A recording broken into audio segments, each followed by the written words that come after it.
Hey guys, welcome to Toast. This is just a little bit of a reminder that when I recorded this episode of China with Shank, this was like almost 2 months ago. So the coronavirus was a really new thing. It had not even hit Italy yet, and much less all of North America being in quarantine. So just be mindful of that when we're talking about it right at the beginning. We had no idea where it was going to go, how big it was going to get, and much less did we know that we were going to be in quarantine, let's say 4 or 5 weeks later, which is pretty much where we are right now at the time of recording this intro. So here you go. Enjoy, China. China. China. Welcome to Toast. So what? First of all, let's talk about how different China was then versus now for a second.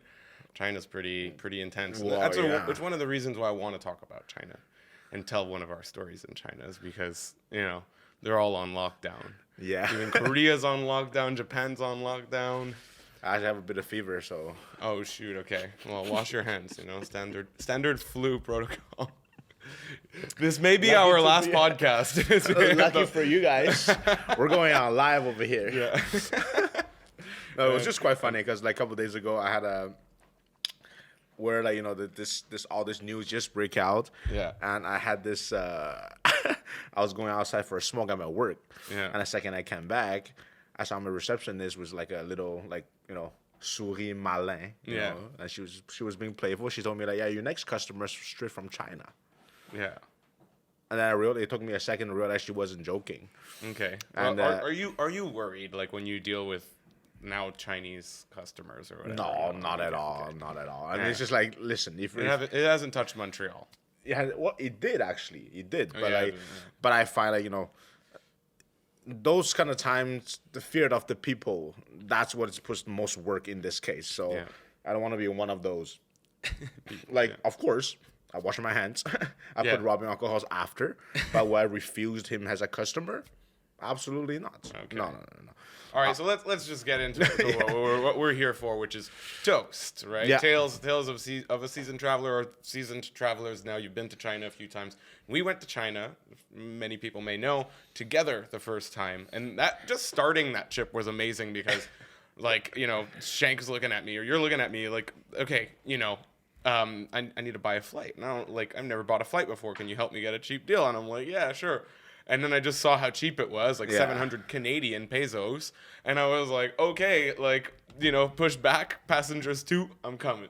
It was quite crazy how that it started because And- it came from a genuine needs of help. I never booked a flight before, and I knew this guy's been traveling all around the world. So I was like, okay, you know what? I think I can get this guy help me to get a plane ticket. It's quite shameful, but shameless. End up going there together. Yeah. So the story we're telling today is a story that we've told many times. Many people know it. It's one of my best. I think it might be one of your best. I don't know how Hands up, hands down. high on that list is. So, dude, where does it start? Like, it starts in the morning, right? It just we get to your uncle's or your grandmother's place, Yeah. and your uncle just measures our shoes don't- without us looking, Yeah, without us exactly. noticing. Well, we're eating chicken. Your grandmother made some amazing food for us. We're nomming that down, and he must have measured our feet because later on, we go out the whole day with your grandparents, and it was super nice. We had a little guy drive us around in a golf cart. We took some sweet pictures, and then we came back and It was like 2 pairs of boots on the floor. yeah, New. brand new. Yeah. He knew our size, right? He had our size. He had matching boots for both of us. He actually got matching boots. Yeah. That is true. That is Yeah. true. I actually hate of that. I don't know why he always does that. He will do things without you knowing, and you just have to appreciate it. Yeah, and Whatever. and at least I think I appreciated it. Those boots are pretty nice. They lasted pretty long. I don't know where they are. I threw them out last year actually, but it has been 5 or 6 years, so Yeah, it's okay. It's it was 2015. I think that we went. 2015, so 5 years ago. Yeah, Oh my god. April 2015. We're almost at. we're due for a revisit. Yeah. Let's go to Yeah. Wuhan this time. Okay, so we get back to his matching boots, and then I don't know, just run through what's happening, because obviously I don't really know what's going on. I have an idea because you thought that it might happen, that that your uncle was going to take us out because we're we're hanging out with him tonight, and so we knew we were hanging out with your uncle, and then he decides that he's taking us to this spa. And I loved that it was a spa because I had never been to a spa in Asia before. Actually, later on, I ended up living in Korea. I've been to many spas before. And I think the biggest shock for me was just like being naked. Like you like walk inside and it's just like, okay, like this is like these are clothes that they give you, but that's not for right now. That's for after, right? They give you the pajamas and they're like, no, that we're gonna make you wear the pajamas after. First you need to like shower, use the hot tub a little bit, but you're butt naked. And you're just like, I did try to warn you before. I did told you. I said you're about to walk in the room, very hot, steamy hot, with a bunch of naked men. Yeah. And they'll be staring at you. Yeah, and they were, and they look at you because, well, they looked at me because I'm white. Yeah, and, they're not used to seeing the white penis, like exactly. which is natural. It's fine. They're Chinese. Which is nothing impressive. Nothing impressive. And it's normal. They're Chinese, right? And like also the fact that like Chinese culture, you don't really shave, and then I was shaved, so there was like a little bit of a difference, of course. Well, I don't remember that because I wasn't looking. Well, yeah, good. There you go. I mean, it's funny because protocol here is that the naked people in the changing rooms are just the old white dudes who don't give a fuck, right? They're just like, all right, whatever. Where everybody cares. Over there is just nobody cares. Not even that. They would actually bring attention to you. They will make you care. Yeah. It's like, wait, you didn't see me? Okay, all right. So after we go to the spa, like we had like a room rented out for us already. Like your dad just sets us up, right? And it was like my uncle. Your uncle. Sorry, what did I say? He actually looks like my dad. You said my dad. Oh, okay. That would be pretty cool. Maybe your dad, maybe your uncle, your dad, and who knows. What happens after? Like we get to this room. For the context is we go to a spa. You don't go to a spa that late. It was like 8:00. So by the time everything that we did in that spa was done, we hung out for a while, and that's a story for another day. But we finished and we're like in that room and we were just like, okay, well it's 9:00. Yeah, we weren't doing anything productive, and we just decided, you know what, let's go outside for a beer. Yeah, and where'd we go? And bring your mic a little bit closer. Yeah, it was that's actually the best part. Well, in China, I don't know if you guys know, you could drink in the street. Yeah. Was no, I'm not talking about bottle with brown sandpaper around it. You can just holding a beer and you drink on the street, having a blast. And that's what we did. Yeah, and we were just like, we were talking to people who are in and out because like in Asia, and this is the same in Korea when you came to Korea. It's like, you could just drink outside and you're just hanging out and you meet people who are in and out, especially when you have like the token white guy, like here I am, if you take me as I am. And so we're talking to people because we're trying to just like go out, right? We're like, okay, it's 9:00. We have this room already paid for us. We're not like not crashing at your grandmother's place, which is good. And then so we were like, let's go out and we party. And then we decided, like, you found a guy who is like, yeah, like we're gonna go to sing karaoke and things like that. And I've been to Chinese karaoke before, so I love it. In Montreal they have it. There's a lot of places. It's pretty underground scene most of the time. But I was down, right? You go into a private room, you get all of this like food and alcohol, and you chill, and nobody else like sings their shitty ass karaoke songs. Yeah. So at least you get to sing the songs. Yeah.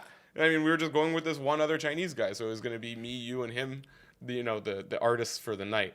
And they're like, what happens? Well, this story I'll probably remember my whole life because it's this is the first time where I felt that my people failed me a little bit. I felt it was I felt I was rather cold. It was rather cold, but obviously, if this story viewed by any other Chinese-born Chinese, they might seem that maybe Shank, you're just an idiot. Why will you act that way? Because we were like not hammered, but we're excited, Yeah, we were good. We're a bit drunk, but we're just happy.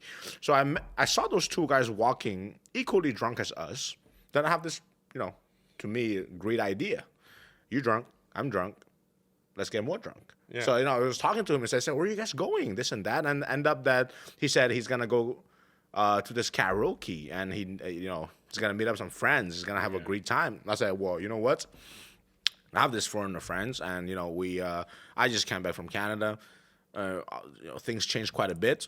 why don't we just have a good time tonight? Yeah, what happens when we're in the karaoke place though? So like we go to the karaoke place and like just come on. No, I mean it's funny because it's not unusual. It's not like super common, but it's not uncommon enough that he knew where he was taking us. Right? Yeah. He knows. So he took us into a karaoke where you could pay people to come in and sing with you, right? Yeah. Well, and so like that was the weird part for me was because first of all, like who is this person, and second of all, he pulls out like because you told me beforehand, you're like, okay, people are gonna come in and like we could choose who sings with us, but I didn't realize. Like you choose who sings with you. I don't think it was just do singing. I think she was ready to do something more. Yeah, absolutely. Exactly. I was ready for that. Yeah. It was weird. We get like a lineup of like 5 girls come in, and you're like, "Who's gonna?" 5? There's 12 of them. There's like 12 girls that come in. I could even tell you that I felt that the disappointment when I actually only picked one. Like they were expecting me to, since I brought a foreigner, that trump card. Yeah. They were expecting me to take like 7 or 6 girls all together. I don't know what kind of orgies they were expecting. Bring the whole fucking. Yeah, party. exactly. Okay, everybody sit down. Thank you. Yeah, something like that. Yeah. Well, I'm glad that we didn't. We just got one, that one girl poor girl, because like then we need to force her to sing in a way. It's like sing, and she's eating our food and drinking our beer. It wasn't a bad deal. We were very respectful. Yeah, well, we weren't really looking for maybe what she would be used for. Yeah, exactly. We were just there to sing. Yeah. And eat some food and drink some beer. I actually sang my heart out. I was sweating.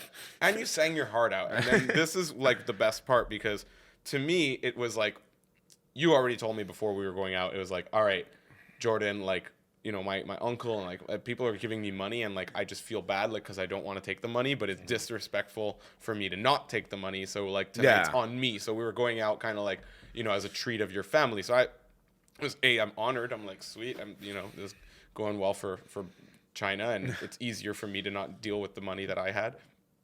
And then like you paid for everybody, right? We sang our heart out and you paid for everybody. What happened?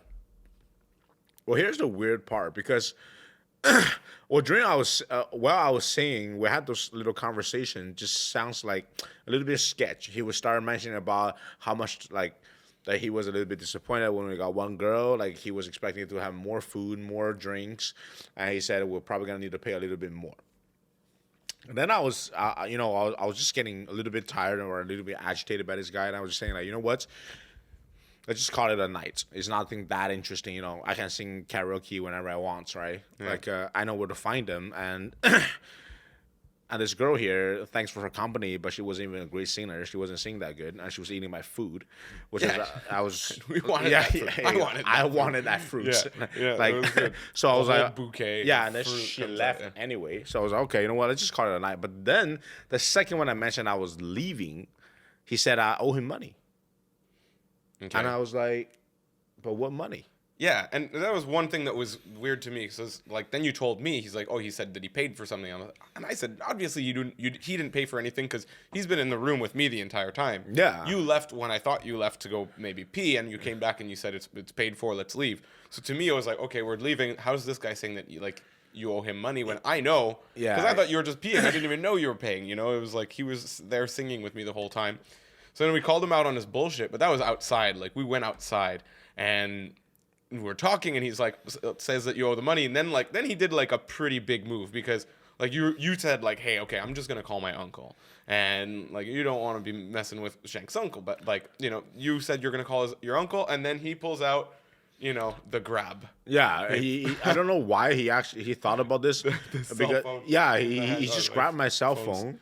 He grabbed my cell phone. No, because at first he was saying that he was gonna call somebody, and those people are gonna apparently come here to beat us. And I was like, well, like I understand that this is not my turf right now, but my uncle just got us a hotel not far from here, so he shouldn't be far. So if you're calling somebody, let me at least advise my family, because I don't have a health insurance card. So, the second I mentioned that, he got agitated, grabs my phone. And the next thing you did was hilarious. Well, he didn't just let's say he grabbed your phone, but then you reacted too, right? Yeah, so of course. I lost it at that point. Yeah, you lost it, but it's fine. In the car, yeah. You drank a little bit, and the guy just telling you that he's gonna get people to kick your ass, takes your phone away from you when you're calling for backup. Like, it's pretty normal, your reaction. So you shove the guy on the car. You weren't rough with him. You just held him down. And then I went with the sneaky move, right? I had like the man with a plan. You have to tell it. You have to tell it. What did I do? So basically, what Jordan did was that. I remember I told him that he just took my phone, and then I realized Jordan said, "Okay, don't worry about it." So not just that he took my phone, he also took the other guy's phone and all his possession, which is like a roughly 105 renminbi yuan, which is worth $25 Canadian. So that was actually amazing. Like, yeah, well, I don't know. The guy takes your phone, you pin him down. I'm like, okay, well, I took his stuff, and then I told you, I'm like, I don't speak Mandarin, so I'm like, tell him that I said, you know, like, we're like, he said, she said bullshit with the guy, and I said, like, we'll give him his phone back. I don't want his wallet, I don't want his cash, and I don't want his phone. Yeah, no, but and we tried to get him a cab, right? We sent the guy home. We put him in a cab, and then he got out and he told the cab driver to drive away. Yeah. And we were like, we were losing our cool with him because I knew that you didn't pay, and like he's overreacting. And everybody's all worked up, and he won't let us leave either. Like, and we don't want him to know where we're staying, because then who knows if he's gonna call the people. When it's gonna happen? Exactly. So we tried to like avoid the whole situation by sending him off, and we're like, dude, just take your money. Like, and didn't you offer to give him some money also? Yeah, no, because at that point I was just quite tired. I was just like, you know what, there's no need to get violent, because the whole time we were not in Montreal. Yeah. You know, like, we're in China. Like, even though I speak the language, I don't know the rules, this and that. You know, I don't know who this guy actually is. But if you're trying to do something with a foreigner, I'm just like, okay, so he might be a small fish, or he could be a big guy. Who knows? Yeah. I just want to end of it. So I was like, you know what? Let me give you 200 yuan. Actually, it was worth $40 Chinese. I was like, just take that money. I'll pay you the cab.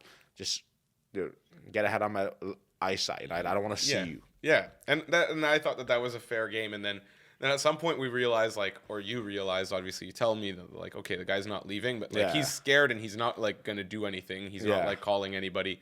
By then, like, backup would have shown up or whatever. And then you took a piss, and well, actually, I think it was while you were taking a piss that like the cops show up. Or maybe not while, but like, no, it was before. It was like soon after. Yeah. I was taking a piss. First. I was talking to him. I peed, and he was still not leaving. So at this point, I actually tried to scare him. I told him that, you know what, let's go to this small alley. I said, let's go to this small alley, and I'm gonna give you money. And he thought I was gonna kill him, and then. You're a big funny. boy. He was, average Chinese guy. Yeah, he was smaller than me. He was definitely smaller, but like. I had no violence in my heart at that point. I was like, the anger passed. The fact that he took my phone. So I wanted to leave. I just wanted to give him the money, and I called it a night. But he wasn't, right? But at that point, I think somehow we got agitated again. Like I think I remember. I ended up slapping. Did you slap? Oh yeah. No, I did. But like we were getting restless. We were like, this is happening for a long time. We must have each smoked like 15 cigarettes throughout like the entirety of this. It was like a calm discussion. As agitated as everybody was, it was just like, all right, I was just like, come on, dude, like what's up? And then, like, next thing we know, like, the cops show up. Or the cops drive by, and he's, like, yelling, like, at the cops. And so they pull over. And my favorite part about this is that, like, anybody listening right now doesn't realize, like, what cops show up in China means. It means, like, it's a van, and there's, like, 6 people. It's not just, like, a car with, like, a dude and his partner or, like, two cops just showing up. And I'm there like, oh shit, like 4 people or something get out of that car, and they're all like, armed, and I'm in China, and now like cops are involved, and I'm freaking out. I'm like, oh man, all of this just because like this guy's trying to milk us. Milk us for karaoke money. Like, come on, man, we already paid. Like, you ate the pineapple, you ate the watermelon. Yeah, exactly. You sang, and you were actually, I think you even touched a girl, and maybe, freaking, he's probably the reason why we got the girls invited in the first place. Exactly. So he's making us pay for something that we didn't even want. Anyways, and then we get to, and then like they put us in this van, and I was freaking out, and I'm telling you, like, Shank, be on like your best behavior, please. Just be completely calm, be super formal. I don't know how you speak formal Chinese, but do that. Do that. And then obviously, like we get to the cop station, and what happens? Like, you need to tell this part because it's great. But even before that, like I remember that he was yelling at this cop car, and then The next second I know, I turn around, there was like 6 Chinese policemen that were all ready to jump on me. I turn around, they have their batonette ready, and they look at me. It was like, ferocity. I was like, okay, you know what? I don't want none of this. So I just, so they took us in the car, and then we said that. Actually, at that point, I still find this pretty cool, just because I know that we didn't do really nothing wrong. But at that time, I was still very naive. I don't know what's, the Chinese, all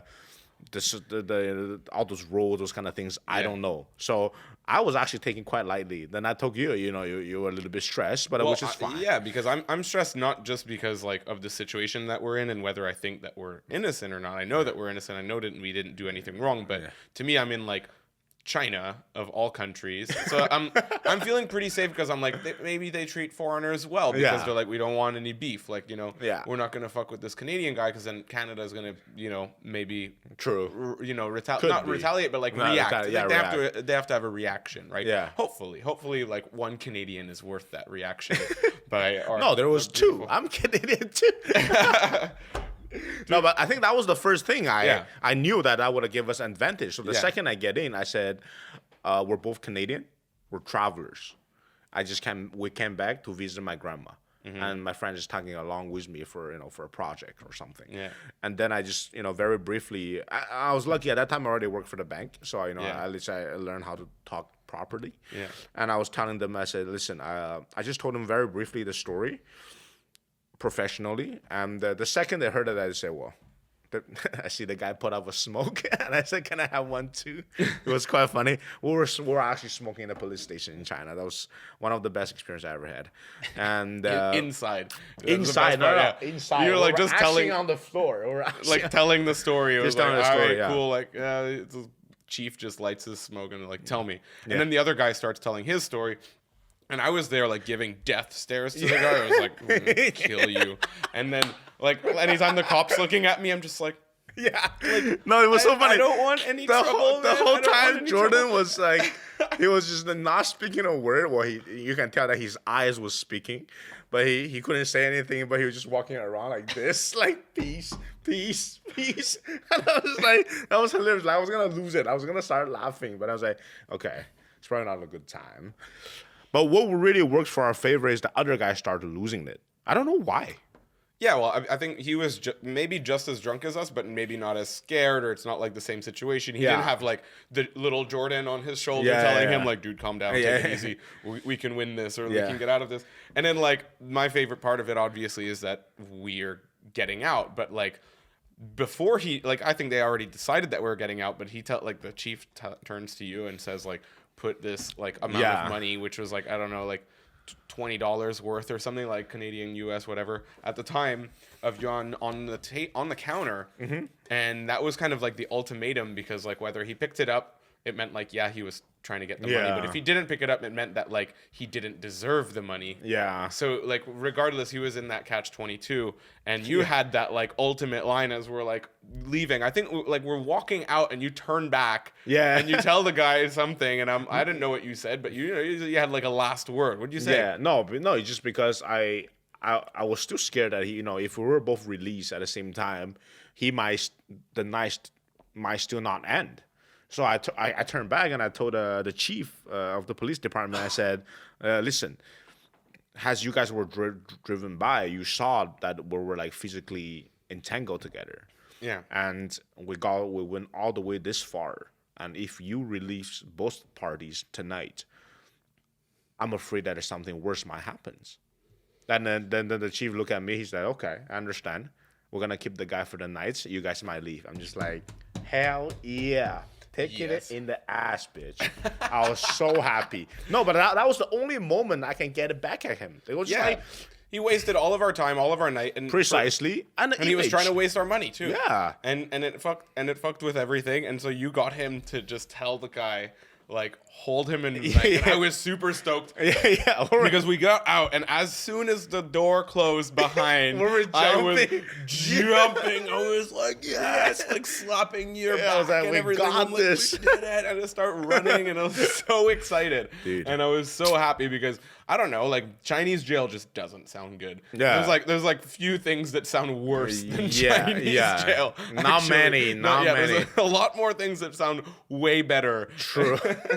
Well, it's true that my cousin told us the next day if we would have actually slept over that night, it might be difficult to talk to us the next day. And that's what he said. I was just like, okay, so I shouldn't be thinking this lightly next time. You know, to be honest, when we're in the van, my mood was still pretty like light. I was just like, okay, we're just gonna go in, you know, talk through this.